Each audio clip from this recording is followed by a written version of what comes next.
The more I look at our Prime Minister Keir Starmer and what he gets up to, the more I'm convinced that he's deliberately setting out to destroy not only this country, but everything and everybody in it. There's three things I want to mention in this video, which I think really illustrate that point, and I hope it does for you as well. Hello everyone, welcome back to the channel. Hope you're well, thank you for joining me again. Hope you're having a good weekend. Well, Keir Starmer keeps popping up in the news and he keeps trending on social media, and with very good reason. Every step of the way, he's doing everything he can to really put the kibosh on everything it is to be English. It's not only the people, it's the territory, it's the land, and how we stand. And I wanted to go over three specific things that I've picked out today to discuss and see if you feel the same as I do. Let's talk about the big doozy first of all, shall we? Free speech. And of course I refer to Lucy Connolly, and here's a picture of her right here. Lucy Connolly, as you know, and I do believe that this needs keeping in the limelight as much as we can, put a tweet out in response or in reaction to what happened in Southport. It wasn't the most wisely worded tweet you've ever seen.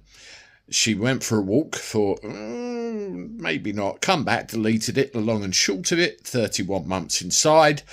She appealed this sentence fairly recently, only to be told it was dismissed because there's no merit in going forward with it.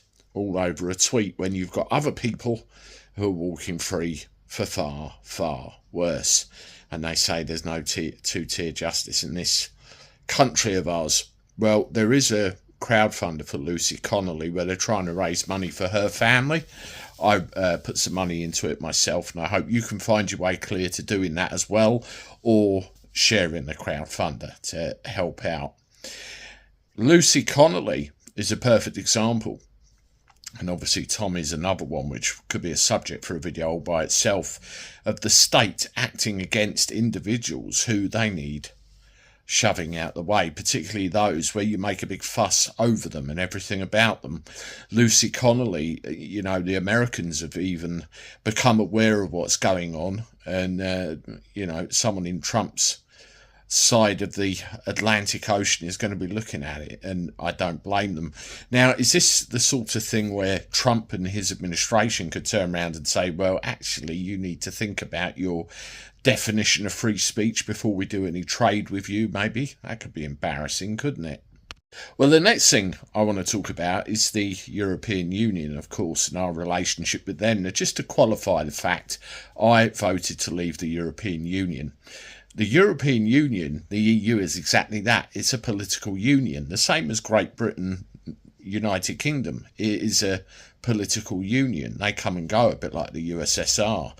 Well, the EU are very dictatorial in what they want and how they go about getting what they want. And look what's happened in this case. All of the fuss is made about our fishing. All of it. And I even read a report today, and you can see the message here, that the French detained a couple of British fishing trawlers. They seem to have trouble stopping the migrants coming across the channel, but they've got no problem when it's regard to our fish. Well, all of that fuss, I think, is a cover. What people need to understand, and again, this is what Starmer has signed us over to. It's the control of our military to Brussels. Our army, our navy, our air force, our intelligence assets, everything is now part of a European cooperative, as signed over by Starmer on May the 19th. Now, what kind of use is that to anybody? I have it on reasonable authority, I suppose, from a piece of information I was sent the other day, that let's say something happened in this country and we needed the intervention of our armed forces to sort it out, we'd need to ask Brussels first. Starmer did that. The final one I want to discuss is Starmer's idea of a land deal, or lack thereof. Now, we've got this big fuss at the moment, haven't we, about the Chagos Islands. You imagine it, we kicked the native population out of there many, many years ago, built a military base on it, and everything is as it has been for a great number of years, and it's in a fairly strategic position. Now, picture the scene. Keir Starmer signs over the Chagos Islands to Mauritius, went ahead and did it, paid billions of pounds on top of that for a 99-year lease on a military base, which was ours in the first place. Mauritius is quite pally with the old China, and they could boot us out of there at any moment, say, no, we don't want you there, go on, shoo. And it's cost us billions. Now, Starmer has been reported to the watchdog for misleading with regard to the figures. You can see from this tweet here, he said it cost X amount billions of pounds, when in fact it cost a hell of a lot more. So we've got the problem of free speech in this country, Lucy Connolly. We've got the issue with the EU, who now seem to have control over our military.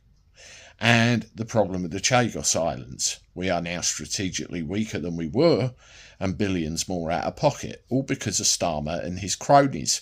Now, if they get away with the Chagos Islands, what about the Falklands? I'm old enough to remember hearing about what was going on at the Falklands and all those men that sacrificed themselves to go and take back what was ours. What about Gibraltar? What about the Rock? Is that going to be next? You tell me. Anyway, thanks for watching. Have a look at this video here, and this is another one where I talk about the fact that is Starmer on borrowed time. Please hit the like button, subscribe to the channel. I look forward to talking to you soon. Toodaloo.